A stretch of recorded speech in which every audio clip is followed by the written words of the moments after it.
Lettre de Madame de Sévigné, ou même Monsieur de Pomponne, le lundi 24 novembre 1664. Si j'en croyais mon cœur,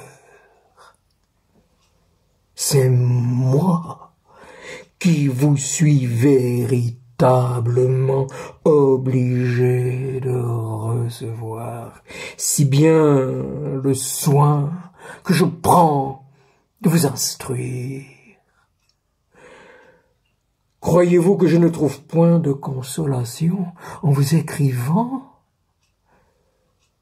Je vous assure que j'y en trouve beaucoup et que je n'ai pas moins de plaisir à vous entretenir que vous en avez à lire mes lettres.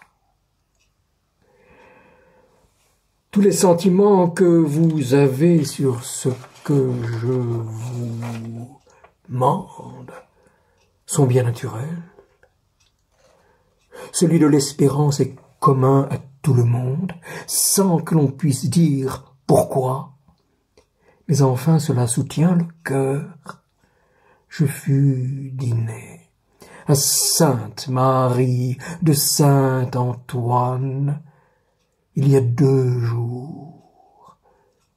La mère supérieure me conta en détail 4 visites que puis lui a faites depuis 3 mois et dont je suis infiniment étonné. Il lui vint dire que le bienheureux évêque de Genève, saint François de Sales, lui avait obtenu des grâces si particulières pendant la maladie qu'il a eue cet été qu'il ne pouvait douter de l'obligation qu'il lui avait, qu'il l'a supplié de faire prier pour lui toute la communauté. Il lui donna 1000 écus pour accomplir son vœu. Il la pria de lui faire voir le cœur du bienheureux.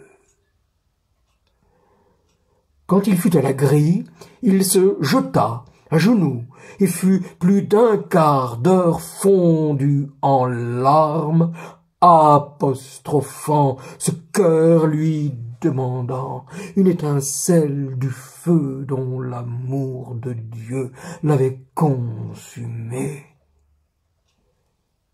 La mère supérieure pleurait de son côté. Elle lui donna des reliques du bienheureux.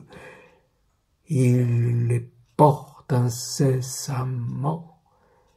Il parut pendant ces 4 visites si touché du désir de son salut, si rebuté de la cour, si transporté de l'envie de se convertir, qu'une plus fine que la supérieure y aurait été trompée.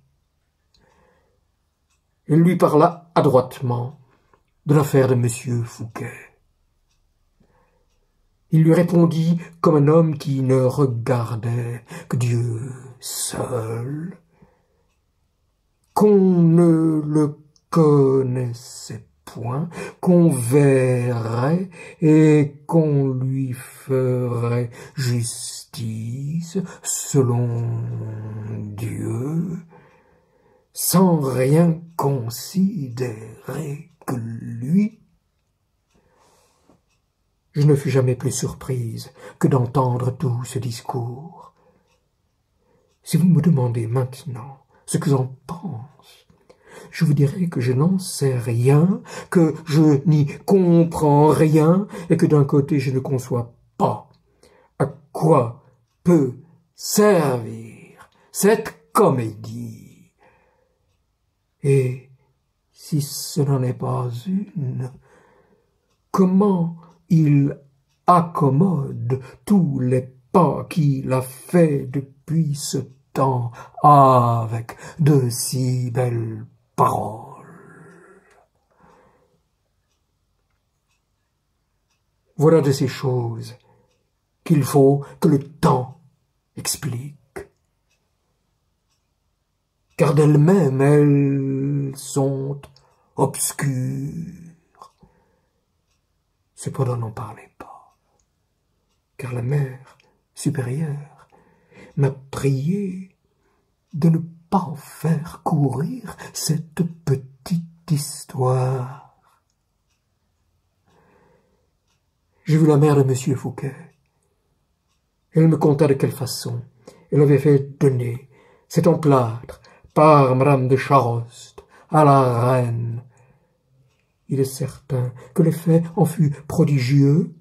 En moins d'une heure, la reine sentit sa tête dégagée et il se fit une évacuation extraordinaire et de quelque chose de si corrompu et de si propre à la faire mourir la nuit suivante dans son accès qu'elle-même dit tout haut que c'était Madame Fouquet qui l'avait guérie.